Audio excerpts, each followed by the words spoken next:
Well, hey everybody, it's Romania Black, and guess what? We're on episode 3 of Wotakoi, Love is Hard for an Otaku, and thanks to Sunspots, shout out to Sunspots, fellow patron over on Patreon, they got me hooked up with episodes 3 and 4 so far, where I don't have to use that stupid player. Look, I'm all for supporting the official release, right? But Amazon, fix your player. It's very hard for reacting. So I am supporting. I do pay for the subscription to be able to watch it, but it was a lot. So shout out to Sunspots. Thank you for hooking me up. Really appreciate that. We've got a couple comments from episode 1 that we're going to dive into before talking about this episode. I'm super excited about that, but this series has been a lot of fun so far. Narumi's growing on me, but I really like Koyanagi and our fellow resident ginger, Mr. Taro there. I like them a lot. They're a lot of fun, and I'm excited to see more with them. So let's dive into this, because there is some information that I think is pretty pertinent before we get started with episode 3. These first 2 comments kind of tie into one another, so I want to talk about those. S Anime for episode 1 says, to answer the question about Fujita, who is the mangaka, Fujita is a female and has done some short stories and a BL besides Wotakoi. Wotakoi is published in Comic Pool, the same as Life Lessons with Uramichi Onisan, which this being published in the exact same magazine as Life Lessons with Uramichi Onisan makes perfect sense. I'm all for that. If you've not watched Uramichi Onisan and you like this series, go on my channel. There's a whole playlist. You can watch those reactions. They're a lot of fun. But yeah, so that's good to know. I do take back, and this kind of goes into this next comment. I said about the whole Narumi being obsessed with Koyanagi's chest, and I was like, is this a male author? I don't know. Well, no, Fujita is a woman. And then Fandom Nerd 95 added, having been a large-chested American woman who studied abroad in Japan in 2016, I can confirm that Narumi's fascination with Hanako's chest isn't really a male author being weird about it kind of thing, as much as a cultural difference. Straight women in Japan are very fascinated by large chests, and skinship is such a part of the culture that they will openly comment on it and ask to touch them, hug you, and make lots of comments that would be really odd in America. It was super confusing for me at the time as a 20-year-old lesbian. Yeah, I bet you were like, oh, so are we, no, you just, okay. That is a thing, because culturally, I am part of the Justice for Flatness Club, and so I would not have that problem, but my best friend does have large breasts, and would probably be, I think I remember her saying that when they taught a group of South Koreans, even then, some of them, like the guys especially, were like, hey, and she was like, what? So, that is, again, differences between cultures. I am not really a hugger. When people are like free hugs, I'm like, no, thank you, but you're cool. That's kind of how I am. Like, I'm a hugger with people that I'm close to, like my really close friends and family. I'm a hugger, but random people, I'm like, I don't know. I'll usually ask, because some people don't like it. Some people are like, and usually, and I'm kind of the same way, but if somebody asks, and then I'm like, oh yeah, that's fine. But I don't know. It's such a cultural difference. That's interesting to know, though. Yeah. I don't know how I would feel if somebody just walked up asking to touch my boobs. I'd be like, no. It's kind of like, it weirds me out in the way that when people are pregnant and people are like, can I touch your belly? And I'm like, that just seems like it would be so intrusive. I don't know. I don't know how to feel about that. HBanana7 for episode 1 says, Naru isn't alone in wanting to take a non-otaku boyfriend. There is a lot of self-hatred being an otaku in Japan. Of course, this perception has evolved throughout the years, just as it has evolved in the US, but there is shame that persists. Many of my otaku friends cringe when the news shows some cosplayer or a collector.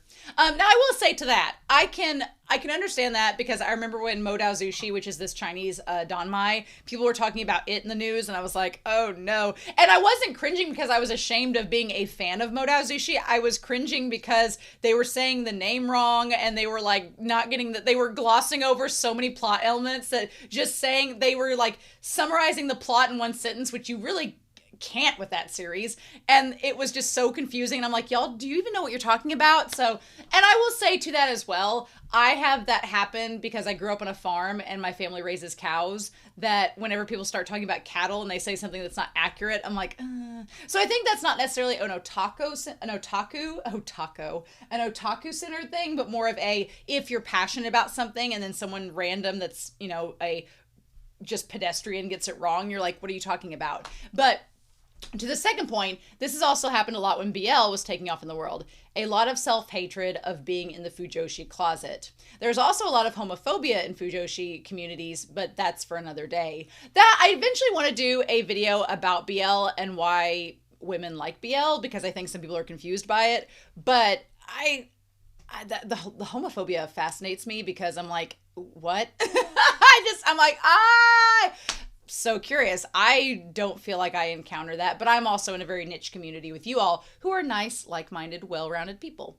Then Anime Annie says for episode 1, I've dated a fellow otaku before, and it honestly just helped broaden things that I've watched. Same for my ex. I definitely couldn't be like Momose and hide that side of myself in order to have a relationship. Yeah, if I date somebody and they look at this giant wall back here and see all these BL series, I'm going to be like, well, and to Anime Annie's credit, I agree. That's probably because I'm too much of a what you see is what you get kind of person and have the mentality of if you can't accept my interests, then you can't accept and love me. Yeah, that's the thing. They're going to have to accept that. They don't have to like it. It's fine, but they gotta accept it. And then little clarification, Mrs. Hana is the cosplay name that Koyanagi uses like a stage name. The character she was cosplaying in the picture is a male character. I was curious about that, so that makes so much more sense. Like, it's kind of like Romania Black is this for me. And so, yeah, that's kind of like the stage name that Koyanagi uses. Nice. My name is actually not Romania, sad to say, although Black is a family name. So, yeah. Anyway, I'm super excited, y'all. Thank you so much. It's good to be diving into comments about this series. It makes me so happy. I'm like, oh, we're finally getting into things. We can finally talk about the comments. I'm so excited.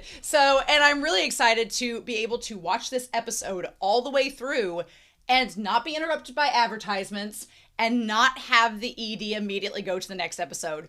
The last 2 episodes, I was like, why is this happening? And so thank you again, Sunspots. You're a legend. You are incredible. Thank you so much for being kind and taking time to get these 2 files to me because I really appreciate it. But anyway, we've talked enough. It's a little bit cool outside, but not like cold where you need a full-on sweater, so I'm peasanting it today. I feel like I'm like in a potato sack, but it's fine. It's fall festive. Anyway, we are going to start Wotakoi. Love is Hard for an Otaku, episode 3. The first time I could actually roll my R's in forever. And we're going to start that here in 3, 2, 1, and let's do it to it.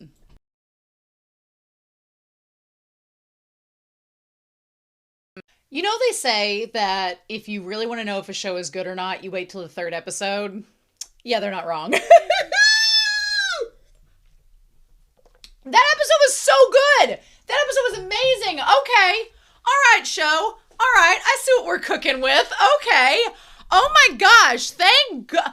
I am so excited for an actual romance show. An actual romance anime. I am here for it because sometimes there are shows that romance is a subgenre of it, and by subgenre I mean like if you squint you might see it occasionally, but this show is actually delving into romance, into tropes, into actual relationship things, and I was like, okay, great. They had to set up a few episodes to get us into the idea that, like, Hiro, for example, Hiro is so quiet, he is so like chill, but he's still a dude. He's still a heterosexual dude, and thus he's a grown heterosexual man with grown heterosexual man needs. So yeah, let's talk about this. Oh my gosh. Narumi's grown on me as well. I like her more and more as this series goes on. I feel like when Narumi lets down the walls that she builds up of being ashamed that she's an otaku and realizes that she's amongst fellow peers that aren't going to judge her, then she's allowed to kind of be more of herself.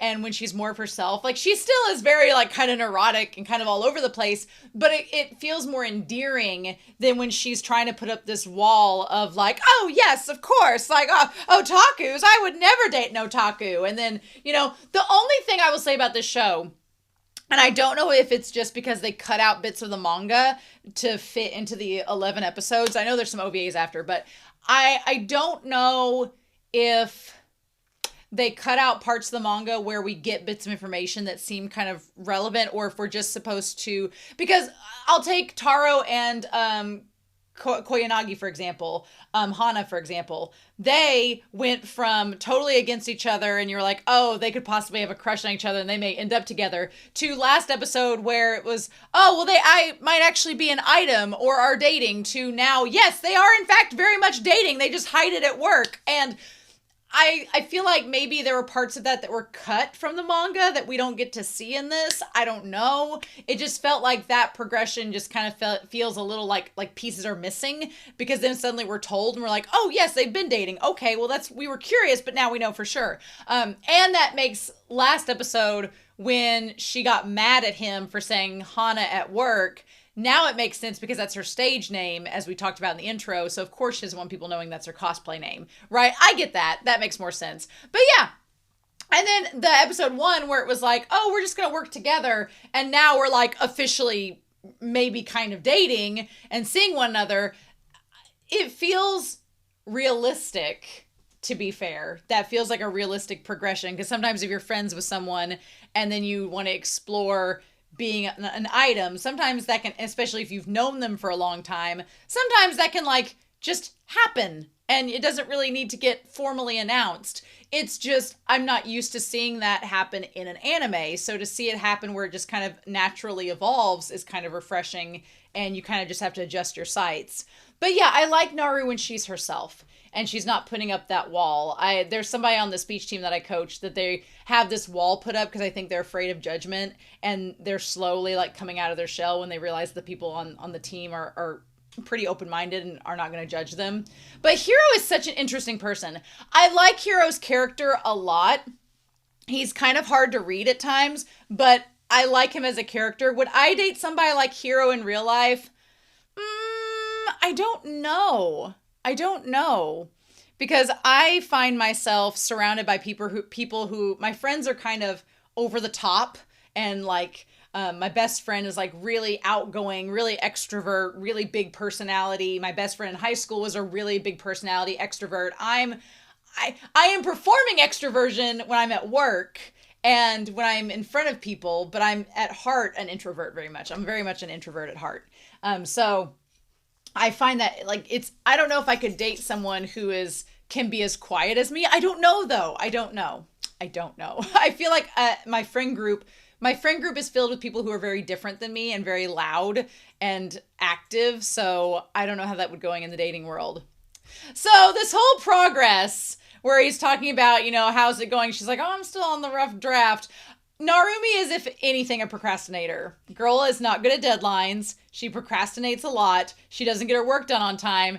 And Hiro's like, I'm going to make you do this. So it seems like they're working through, she's drawing, and he's orchestrating the storyline for this doujinshi that they're selling, which is fun.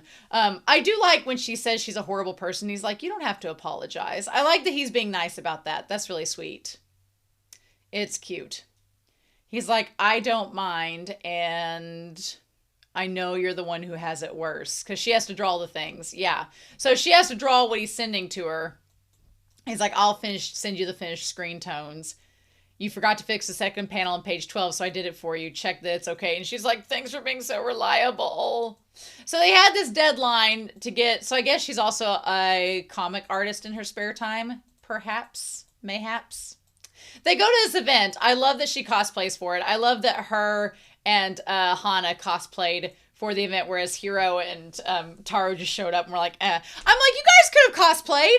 Y'all could have cosplayed. That would have worked. I like while he's waiting on her, he imagines what she's doing, and he thinks back to the night before where she had her face mask on and was like, now granted, he's imagining she had the face mask on. Unless she told him, he wouldn't have known. And she's like, what should I wear? And he says, well, I'm not done planning which tables to visit. And he's like, you need to go to sleep. Like, they're already acting like a couple. It's super cute. And then I like that he's, instead of saying, I wonder if she slept in and just missed her alarm, he's like, I wonder if she's dead. But her showing up on fire in the cute cosplay with all the doujinshi, she looks like a character off JoJo's Bizarre Adventures. I just freaking love her. Momose intrudes. She's like, to the battlefield. He's like, her eyes look so serious. She's dressed up so cute. What a waste. Is it a waste that the seriousness doesn't match the outfit, or that the outfit doesn't match the seriousness? Which is it, right? So they sell these yaoi doujinshi, which are amazing, and he's sitting there fanning himself, and Hiro is getting actively jealous of all the attention that she's getting, which I could see that as, her boyfriend. The funny thing is, I like that it gets reversed in this episode. When she goes to the other booth and all the girls are talking about him, she's like, no, the cute guy is my boyfriend. Leave him alone. Stay away from him. Which is great. Although, we're going to talk about what happens to him later on in this. But I think also the fact that he got jealous is that at every person that was coming up, she was like, oh my God, I love your work. And oh my God. And she kept saying how much she loved and admired that person. But Hiro's like, we're supposed to be dating and you're not telling me that you loved and admired me. Like, what's going on? So yeah, I can understand why he would be, why he would feel jealous. So then we see Hana walk by. Hana looks amazing. And at first I was like, who is that? And then Taro is like, oh yeah, Hana-chan. That's when they get noticed. Yeah. My only question is, how in the world, I guess it's anime and it's the illusion of taping, but Hana's pretty well endowed. So like, how do I get, that's a lot of taping to make all that work. I love the character they play though. It looks great. And Mr. Kabakura, that good-looking guy, is your girlfriend, right? He's like, he's like, do something. He's like, what do you mean, do something? He's like, I get jealous, so I try not to look. I don't blame them. I feel like they're both in the same boat where they're girlfriends or cosplayers and get lots of attention. They just try not to get, they try not to get jealous about it. Also, I'm realizing that all of the doujinshi on this table where they're sitting at from all the other authors are also yaoi as well, which is interesting. So she wants to go to the convention to go see this one specific panel. And he says, go ahead and go. He's like, take the wallet and get me some tea while you're away and I'll watch the booth. Couple things, just random couples things, also friends things, but couples things as well. And then she runs back when she realizes that the girls are talking about Hiro. I love the line, Naru ran at a permitted speed. She's like, I didn't get in trouble. I didn't go too fast, but I ran just enough where I would, get back in time. It's great to preserve his dignity. And then she gets him the tea back. This whole convention was cute. Now, the thing is, he's like, you did all of this hard work after the convention was over. He's like, even I feel refreshed, which cracked me up because Hiro looks exactly the same at every point of every episode so far. His emotional range is like a flat line, but he's like, I'm super stoked right now. Although I will say, him being jealous is the most emotional range he's shown so far in this series. He's like, even I feel refreshed. And then he looks at her and he's like, we could relax for a while and, maybe go somewhere. I feel bad for Hiro because Hiro wants to go on a legit trip. He wants to legit date and do couples things with Narumi. And Narumi is all about like, next project, let's get the next thing going. And I can relate to Narumi in the sense that she's like, I don't know what to do. And I can relate to Narumi in the sense of she's like, I don't want to screw this up. So I'm just going to let's just ride it out like it is since it's going well. But I don't blame Hiro for being like, I like when she's like, no, we have another event to plan. I don't blame Hiro for wanting to do couples things with her. So then we get some information about our dear boy Taro Kabakura, born on November 9th, so his birthday's coming up, 28 years old, and he's a Blood O Scorpio. This explains why I liked Kiyotaro from the start, because I am a Taurus, and Taurus and Scorpios are pretty compatible, so that all makes sense now. That all makes sense. So yeah, I also like that the characters in the show are not just spring chickens. They're not just like teenagers. These are full-blown adults who have been either dating or been in relationships prior or know of relationships. There is something super cute about this like lunch that they share together. She's like, I'm just going with the flow. And he's like, that's admiring. And then he looks over with the sushi in his mouth, like the sushi roll. And she's like, let's go have drinks. That was really cute. Like I thought Hiro has some really adorable moments. And she's like, I'm in the mood for a drink too. She's like, I'd follow you to the end of the world, master. And he's like, oh, really? And then she's like, she couldn't remember what pair of underwear she was wearing. So it is implying that she is expecting that when they go hang out at his place, there's a chance that he may see said underwear, and she wants to make sure that it's like a decent pair, which, you know, that's not a bad thing to worry about. That's fair. That is fair. At least she was wearing some, I guess. Ha! But I like that for once she's ready to go. For once she's done with all her work, ready to go, and he's the one that she has to wait on, which is funny.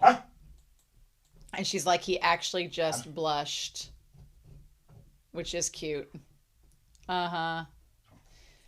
And so she's like, I forgot to check in the bathroom. I'm like, girl, you have a skirt on. Just like take that and figure it out, right? Despite reading Hiro's expression, she did not know what color of underwear she was wearing. So this part here, I definitely feel for Narumi, and I like both of them and their views on the situation. You have one, Narumi feeling guilty because they talk about like the first time they kind of like had crushes on each other, and Hiro notes later on it's when they exchanged the pins, right? Which I did something that what Hiro's talking about. I remember like the first time I traded cards and I kind of felt I swindled somebody was that it was Pokemon cards, and this guy that I went to school with, he had like a holographic Blastoise and I had just like a Raichu card, and I was like, you want to trade this Raichu card for that holographic Blastoise? Because Blastoise was like my favorite starter, and he was like, sure. And I felt like I knew I had swindled him, and I was like, I didn't have a crush on him after that, but like Hiro did. But I was kind of like, okay. But when she was talking about like playing the card games and not knowing the rules all the way, I used to go to like, there was this media store that sold like DVDs and CDs and stuff in town, and they had Pokemon card battles like every Saturday, and all these kids that were like 9 or 10, even up to like 12 or 14, we would go and we'd play Pokemon card battles, and I'd bring my deck, and I'd be terrible at it because I would not know the rules or have anybody to practice with. So I'd just go, and my friend would go with me, and we'd just trade cards and like get Game Boy stuff and just have like fun. But we weren't really taking it seriously. It was just something to do on a Saturday, and it was just fun and nerdy. But I feel for Narumi because she remembers kind of the overarching memories of them hanging out and being friends when they were kids. But she doesn't quite remember the moment that they truly became friends. And he remembers it as the moment that they traded the pencils. And then he asks, do you remember why you became a yaoi fangirl? And she's like, let's not talk about that here. Which would be interesting if we got her answer to that question later. But anyway, I understand her guilt because, you know, if you're in a relationship with somebody and they point out the moment that they became friends and really started taking an interest in you, and you can't quite pinpoint that moment, it makes you look like, you know, not as equal to that person in the relationship.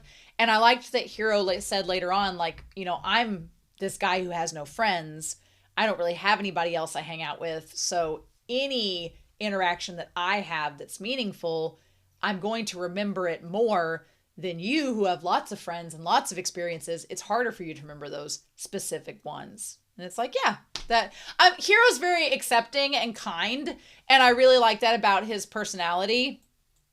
He's like, here, make yourself at home. She's like, huh? She's like, what do I do? She's like, you know, when I visit someone's house, I end up trying to smell it. It's like red flag, mayday, mayday. And then I will say one thing.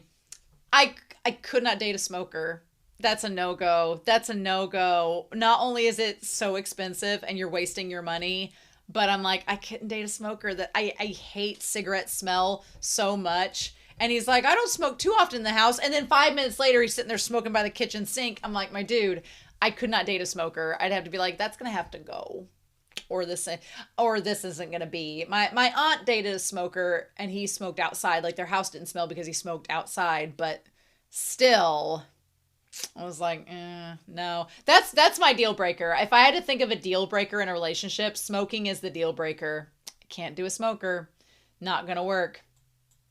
But she talks about, like, you know, the perspective of, you know, what houses smell like, and Hiro says he didn't really have friends, and she's like, I like that she feels that she's hurt his feelings by saying that, by bringing up the fact that he didn't have friends, but Hiro doesn't seem that bothered by it. I also love whenever she's like, hey, yeah, I'll take a beer, and the little plushie that she's like squeezing has the same sweat drops that she does. Super fun. Also, like, what is in his refrigerator? It's like just beer. I think when they look back in there, I want to see what was in the fridge. He's like, it's okay, don't worry about it. I like he says, Asahi Super. And she's like, dry. See, stuff like that's super cute. Like, they finish because when he tries to do it to Kiyotaro, where he's like, Asahi Super. And Kiyotaro doesn't know the commercial. He doesn't know to finish the sentence. So Kiyotaro's like, what are you talking about? But Narumi, she knew about the commercial, and she's like, dry. And so she could finish the sentence. That's like pointing out that they're like a good match because they each know about, they can relate to one another. And she's like, why am I so nervous? It's not like this is the first time I've been to a guy's place. But yeah, when they were kids, it is different than hanging out as a kid and playing games. I love that they've been friends since they were kids, and it shows them like growing up. It's cute. And she's like, and now we're dating. So he asks if she wants to shower, and she's like, now already? He's like, well, you are sweaty. And she's like, ah! So she's like, there's nothing to be afraid of. She's like, he's famous for no one being able to tell whether he's awake or sleeping with his eyes open. Yeah, he is like the most chill person. She's like, he wouldn't try to pull a fast one. He doesn't have the guts. Now, he fakes her out with the remote control thing because she wasn't ready for it. But then he got her with the sneak surprise kiss, which was super cute. I loved that. And she's like, Narumi remembered that Hirotaka was a man. And that her underwear was beige. And she's like, oh, wait, Hiro. She's like, wait. And then she's like, let's do it on a day when it's pink. So, yeah. She's like, let's do it when it's... So she's like, I don't want him to see my underwear unless it's cute underwear. Fair. Valid. That's, especially when you're first in a relationship with somebody. That's a fair thing. I like that he also assumed that when she said on a day when it's pink, he thought she meant the controller for the remote. For the gaming system. And so he got her a pink controller. My dude. That's adorable. Love that. So I thought it was just the two of them playing, but then it ends up that it becomes like a whole like couples sleepover, and she didn't even know about it, which does take some of the edge off, especially when you have two couples, because at some point the two couples are probably going to want to have some alone time together, but there's not that fear of being in the space all by your lonesome, right? And it getting awkward because there's some people to bounce energy off of. So that's cute. I can't believe they actually said Mario Kart. I figured they make up something generic, but maybe that's fine. Also, the fact that they have couples necklaces. Hana and Kiyotaro have couples necklaces. Or Taro. Yeah, the fact that Taro and Hana have the couples necklaces is really cute. I love it. He's like, I'm going to borrow your fridge. I brought some booze. And he's like, Asahi Super. And then Taro doesn't understand. So yeah, I then we got the cheese and different packs and the beer. They're all hanging out. I love that we have Hiro and Hana who are amazing at the racing games. And then Taro is just like the worst. Him and Narumi suck at it. I love that. That's super cute. Definitely. And meanwhile, while they're playing, the two of them hang out next to each other. I've never played games with so many people before. I'm having a lot of fun. Whenever he's sitting there with a cigarette, he's like, I'm having so much fun right now. It's like, you can't tell. You can't tell with Hiro, but it's kind of endearing. And then I just love that Narumi's like, oh my gosh, I forgive you. This is so cute. He's like, why? What's wrong? So he goes to get a shower after everybody else has showered. He's like the last one to take one because Taro comes back. I did not realize that Taro was wearing makeup. Was that ever a thing? I don't feel like he's been wearing makeup the entire time. Interesting. Huh. So I didn't notice that he was wearing makeup. Maybe they were just making fun of him. So they send Hiro to go take a shower. He goes past his little Roomba. And then Hana, as he's leaving, are like, hey, is that your bedroom? And she goes, is it okay if we look for your stash? And they're like, stash? She's like, there's a stash in every single guy's place. And I like that Taro's like, of course it's not okay. And he's like, you can do it. I love that he said go ahead because he'd already taken everything out. That was adorable. The fact that he was like, I don't want them finding my stuff. So he put it in Taro's like office desk so that it wouldn't be in his house. Hirotaka is sneaky. Hirotaka does not want you to think that he's smooth and has all this planned out, but he's a sneaky one. He's a sneaky one. But yeah, she's like, aren't you afraid of anything? No, because he'd already taken it away. Mm-hmm. And then she's like, come on, Taro, let's look for the stash together. And he's like, as a fellow man, I'm unable to do that. Super funny. But yeah, they look for everything in his room and they don't see anything. And then the two of them leave. But she notices the couple's necklaces. He's like, there was nothing to discover in the first place. And I like Hana has the argument about digital versus physical media. I'm definitely a physical media person, but there's just not enough shelf space, which is sad, right? It'd be weird if an otaku didn't own any porn. And he's like, you're the weird one. We must not forget the spirit of the Japanese people. So she finds the box with all the memories at the top. I did feel for Narumi with the figurines, right? And all of the girl figurines, they all have big boobs. And for Narumi, flat justice. I don't know though. That's a very curious thing about, it's very curious. I guess that's an interesting conversation that we can have down in the comments down below, talking about how, because she feels inadequate, like, does he really like me when I don't measure up to the girls he's fantasizing over? Like, he's having porn. I mean, if the hentai magazines in Taro's office desk are to be thought to be Hirotaka's, he likes boobs. And Narumi doesn't have big boobs. So is that, should she feel inadequate or less than because she doesn't measure up to like his ideal woman? Like, or is that just him just fantasizing about something but not expecting it to be in real life? There's also the component of, Hirotaka doesn't just like Narumi for her boobs. He likes her for her personality. He likes her because he cares for her. He likes her for their history. He likes her for other things.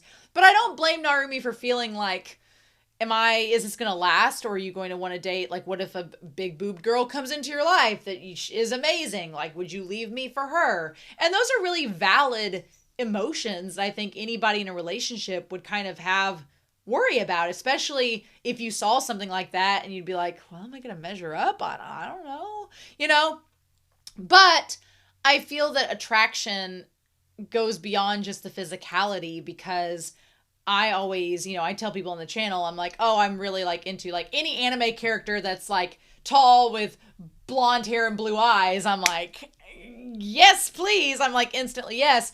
But if I've ever dated anybody, honestly, every guy, there's only been one person I've dated for a hot second. And I mean, when I say a hot second, like a week, and they had blonde hair and blue eyes. But the others that I can, granted, count on one hand, were all dark hair and dark eyed. So it's kind of like, you have like, oh yes, I'm attracted to blonde hair, blue eyes. But then in reality, I'm like, well, actually the majority of people I've dated are dark hair, dark eyes. So that doesn't, and it's because of their personality. It's because of their personality that attracted me to them, their voice, things like that. I just not anything else, that is the physical like you would think. So maybe that has something to do with it. I'm curious to know your thoughts down below about the discussion of Hiro having especially if you are someone who is, I'm on the A spectrum, so it's hard for me to talk about it because I'm not like, I don't ever feel really sexually attracted to people. So it's like I'm romantically attracted, but sexually I'm kind of like, So I'm curious to know your thoughts about that discussion and, Narumi's feelings down below, because I'm curious your perspective about it. But I feel like he feels this closeness to her for other reasons, especially because of like the interaction and the connection that she built with him back then. I think that's a big part of it. She's like, she wanted the cute cards more than the powerful ones. And he's like, that's probably what started it. Oh, super cute. And okay, from the moment he puts the towel on her head, everything about this bedroom scene was so romantic and adorable. I was like, where Hirotaka got moves like this and why he's been holding out on us. I was like, the part with the towel where he was like just getting it over her head was really cute. And he's like, well, you know, other things were important to you too. You can't help it that you don't remember. And I like her like talking to him and saying, I want things to be fair between us. I want us to be able to like talk about our feelings and talk about our emotions. And I don't want us to pretend or hold things back while we're together. And she's like, hearing you say that, it makes me sad and it makes me guilty. And she's like, if you think I'm a terrible person, go ahead and punch me. And I think that his reaction where he's like, you know, where he has her, the moment he had her by the towel around the neck, I'm like, he's going to kiss her. The moment he had the towel around her neck and he had it in his hand, I'm like, he could pull her so easily to him and kiss her. He could do that very easily. And I was like, is he going to do it? And then he does. But I like that his response to, she's like, you know, if you're mad at me, you can hit me. And he kisses her to be like, well, no, I'm not mad at you. Like quite the contrary, right? That was so adorable. I loved it. I'm going to get a picture of it because I landed on it right at the right moment. So cute. I love that. It's so sweet. And then she headbutted him to be like, you gotta give me advanced warning. I do agree with her when she said the tone didn't match. She's like, that was not the tone for a kiss. You should have just said if you wanted to kiss me. But I love this moment of them on the bed where he has like a hold of her foot, like her just like sitting on the bed and he's got a hold of her foot and she's like, are you mad? And he's like, I'm not mad. And they're just like sitting there and she's like, he was like, I was just surprised. The mood wasn't, she said the mood wasn't leading up to that. I didn't know that you felt like kissing. And he's like, well, I am a man. I like that he says that that's his excuse. He's like, of course. And then she was going to kick him, but then she turns over and says the whole thing of you love big boobs. And he's like, what? He's like, wait, what are you talking about? And then he notices that all his figurines have been turned around, facing away from her. And she's like, do you like boobs? And he's like, well, of course I do. And she tries to go get Hana's attention. I'm like, Hana is not the person you should be getting attention for because she has huge boobs. So what are we going to do with that? And that's when we see them asleep on the couch, or her asleep on the couch. Her with her hand in his next to her, and she's fell asleep while he's on his phone. Adorable! And he's just like doing this, like don't make a sound. So cute! Like they're so cute. I love this. The sales and event gamers meet up. Love it. I love it. So I'm assuming that the two of them slept over on the couch or went home and these two stayed together. Perhaps. We get the following Monday when they're at work and these two, he's like, oh, by the way, Narumi. And he's like, you said pink, right? And she's like, oh, no, that day it was just a coincidence. I don't wear beige every day. And you got the pink controller, so. She's like, oh, yeah, the pink one. Ha, ha, ha, that's what I meant. Not anything else. No, we're totally good. And I love that he's like, come over again. She's like, yeah, I'll come over. Meanwhile, Kyo looks at his desk and there's, this book says, gotta love them boobs. I don't know. Again, I feel like one sign, if you're on the A spectrum, is that, like, I like yaoi and BL, don't get me wrong. I love it, but the, like, sexual parts of it do nothing for me. And I think that's another reason to know if you're ace, if you're just like, no, it doesn't do anything for me. Nope, not really. My body's like, nope, no reaction. So anyway, hilarious. That's where his stash was in Taro's desk. Love it. I love that moment on the bed between the two of them. That was such a realistic couple moment that it just, things that make you like long for that type of relationship where you can just have that open honesty with someone and not be. The thing is, Hiro does not judge Narumi. Like, Hiro has his frustrations and his quirks as a character, but he doesn't judge Narumi at all, and he's patient with her, and she is like, other people say that Hiro is like this blank slate and emotionless, but she likes him and finds him like adorable. Like, they're just meant for each other. It's super cute. I love it. So, and then you have Taro, and I want to see more about Taro and Hana's relationship. I want to see more about Kiyonagi and Taro's relationship for sure. But maybe we'll get that in the future. So, anyway, this episode was adorable. Rule of 3 exists. The 3rd episode, this has got me hooked on the series. I am officially hooked now on this romance. It's about damn time. And I am so excited to see what we're going to get in the future. But I want to know your thoughts down below about Narumi's insecurities, about her boobs. Are they founded? Are they not? Those of you in relationships or that have figurines, do the boobs, man? Are you a man of culture? Hiro is not a man of culture. Clearly, he's a boob man. So, curious to what you all think down below. But thank you for watching with me. I hope you enjoyed this reaction and discussion. I'm excited to hear your thoughts down below. And I hope you all have a wonderful week. Please stay safe, take care. And yeah, I'll be back really soon with episode 4 of Wotakoi, Love is Hard for an Otaku.